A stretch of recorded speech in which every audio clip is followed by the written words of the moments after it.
Assalamualaikum warahmatullahi wabarakatuh.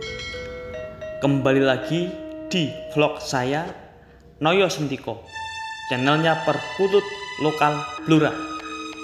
Salam rahayu, salam sejahtera, salam gemah ripah roh jinawe, kagem kita sedanten pecinta perkutut lokal alam se-Nusantara.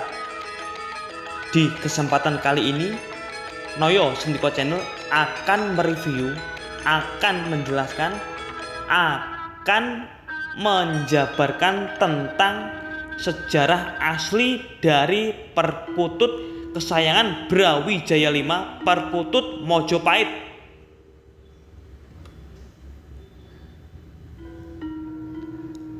Banyak sekali versi cerita dari perkutut Mojopahit milik Brawijaya ini. Yang pertama, konon katanya perkutut ini dirawat oleh Joko Mangu, yaitu Joko Mangu adalah salah satu seorang abdi dalam kerajaan atau abdi kerajaan Mojopahit kala pemerintahan Prabu Brawijaya V. Dan konon katanya Joko Mangu tidak sengaja melepaskan perkutut Mojopahit ini. Ini sedikit membuat murka dari prajurit-prajurit Majapahit. Berkat dari kebijaksanaan Prabu Brawijaya V, si Joko Mangu pun terselamatkan dari amukan prajurit-prajurit Majapahit yang kala itu ingin merampas semua harta dari Joko Mangu beserta istri dan anaknya untuk mengganti perkutut Mojopahit milik Prabu Brawijaya V.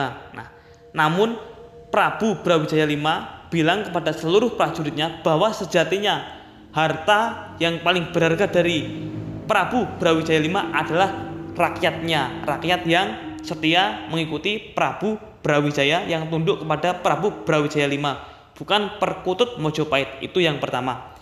Cerita yang kedua, perkutut Mojopahit ini adalah jelmaan dari Merteng Sari.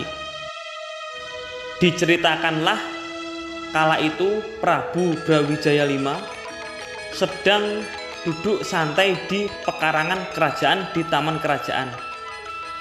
Terdengarlah suara burung perkutut yang sangat cantik sekali, yang sangat indah sekali, sehingga membuat Prabu Brawijaya V terpesona, terpana akan anggungannya. Prabu Brawijaya pun menyuruh salah satu prajurit yang pandai akan menangkap burung. Kala itu prajurit membawa sangkar emas yang ditaruh di pohon nagasari dekat dari burung perkutut jelmaan Merteng Sari ini bertengger dan bersuara merdu. Dan alhasil prajurit ini berhasil menangkap perkutut Mojopahit ini, perkutut jelmaan dari Merteng Sari ini, lalu diserahkanlah ke Prabu Brawijaya V. Prabu Brawijaya V pun memberikan burung perkutut ini kepada putrinya, yaitu Sekar Kemuning, untuk dirawat. Di suatu malam, saat semua abdi kerajaan, semua abdi dalam, semua prajurit, semua patih, sekaligus raja pun tertidur atau sedang beristirahat. Namun Sekar Kemuning ini masih asik bekerja atau masih asik menjahit baju-baju dari dayang yang akan diberikan ke raja, namun disulam lagi, dijahit lagi untuk menjadi lebih sempurna, dijahit oleh Sekar Kemuning atau putri dari Prabu Brawijaya V. Di malam yang sunyi, Sekar Kemuning merenungkan hati, dia ingin dijodohkan oleh rajanya, namun Sri Sekar Kemuning ini tidak mau. Di kala malam yang sunyi, perkutut jelmaan Merteng Sari pun melihat kecantikan dari putri Prabu Brawijaya V, Sekar Kemuning.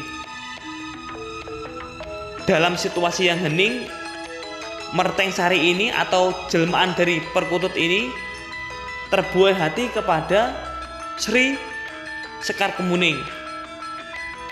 Saat itu Merteng Sari tidak kuat lagi menahan, sehingga dia melepaskan jiwanya dari perkutut Mojopahit ini dan berwujudlah menjadi laki-laki yang tampan. Di saat mereka berdua sedang bercerita duduk di tempat tidur milik Sri Kemuning, Mertensari pun pandai merayu Sri Sekar Kemuning ini, Sri Sekar Kemuning.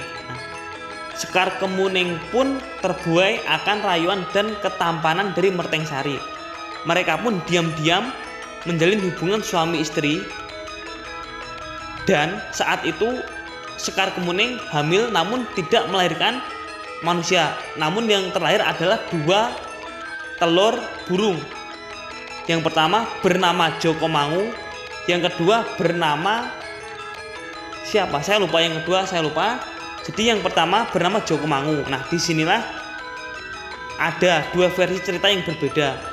Namun kali ini saya akan menceritakan yang sejati dari Perkutut Mojopahit kesayangan dari Brawijaya V.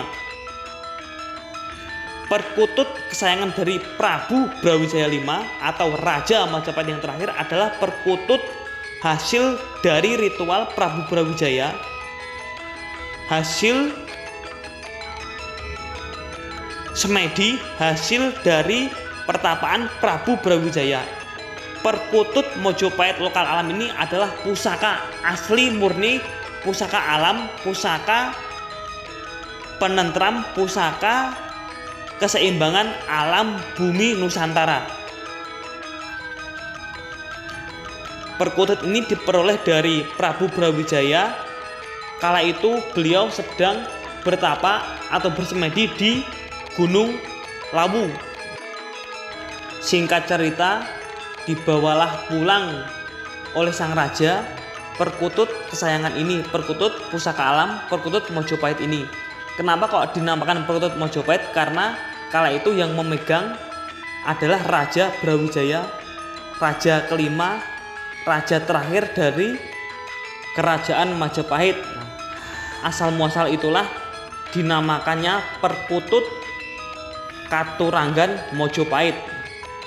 Burung ini pun dirawat oleh abdi dalem atau abdi kerajaan yang bernama Jokomangu.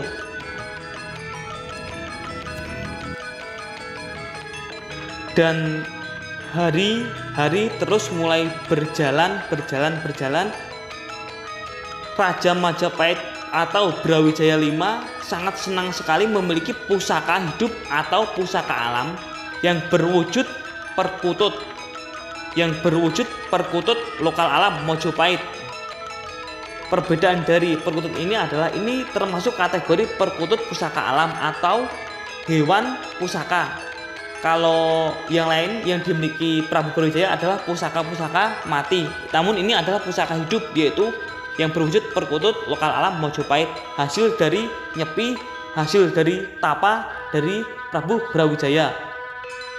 Datanglah hari di mana si Jokomangu, abdi dalam kerajaan ini, tidak sengaja melepaskan dari burung perkutut ini yang sedikit membuat Raja Brawijaya sedikit cemas. Nah, sehingga prajurit beserta patih pun murka karena perkutut kesayangan Prabu Brawijaya, perkutut kesayangan raja mereka dilepaskan oleh si Jokomangu. Sampai sinilah cerita pun sedikit memanas. Prajurit beserta patihnya menangkap Jokomangu beserta ingin menyita seluruh harta milik Jokomangu beserta istri dan anaknya yang akan disandra.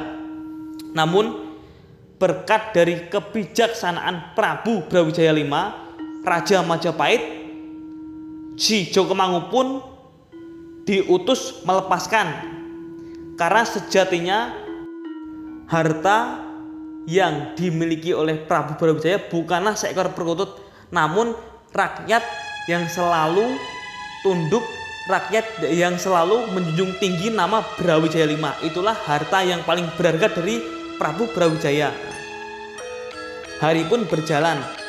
Di kala itu ada pertemuan, ada rapat seluruh raja-raja Nusantara di Keraton Jogja. Nah, disinilah awal mula perkutut menjadi legenda di bumi. Dikala itu di tengah perkumpulan para raja datanglah seekor perkutut milik Prabu Brawijaya yang terbang langsung hinggap di pundak raja tersebut, atau kala itu Brawijaya V menduduki raja tertinggi senusantara, raja paling digdaya, raja paling dihormati dari segala kalangan raja.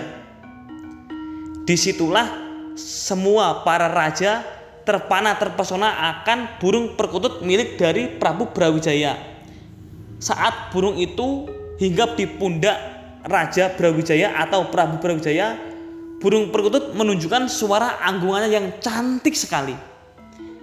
Disinilah awal mula dari seluruh raja-raja Nusantara mengabadikan, menghormati seekor burung perkutut. Nah, dikala itu Sri Sultan Jogja mengagungkan burung perkutut dengan cara dilombakan atau dipertarungkan suara yang paling merdu, suara yang paling cantik. Nah, dikala itu yang mengikuti lomba masih dari kalangan biru, masih dari kalangan raja-raja, masih dari darah-darah bangsawan saja. Belum rakyat jelata belum boleh mengikuti perlombaan burung itu, karena burung itu burung yang kala itu diagungkan karena memiliki keistimewaan, yaitu bisa tunduk, bisa luluh kepada Raja Brawijaya V yang kala itu menjabat sebagai raja tertinggi senusantara. Dari situlah sampai saat ini burung perkutut menjadi legenda, menjadi adat budaya, menjadi kearifan lokal bumi Nusantara, khususnya tanah Jawa. Burung perkutut ini banyak sekali mengalami perjalanan-perjalanan cerita, mengalami perjalanan-perjalanan mitos, sekaligus filosofinya diambil oleh para raja.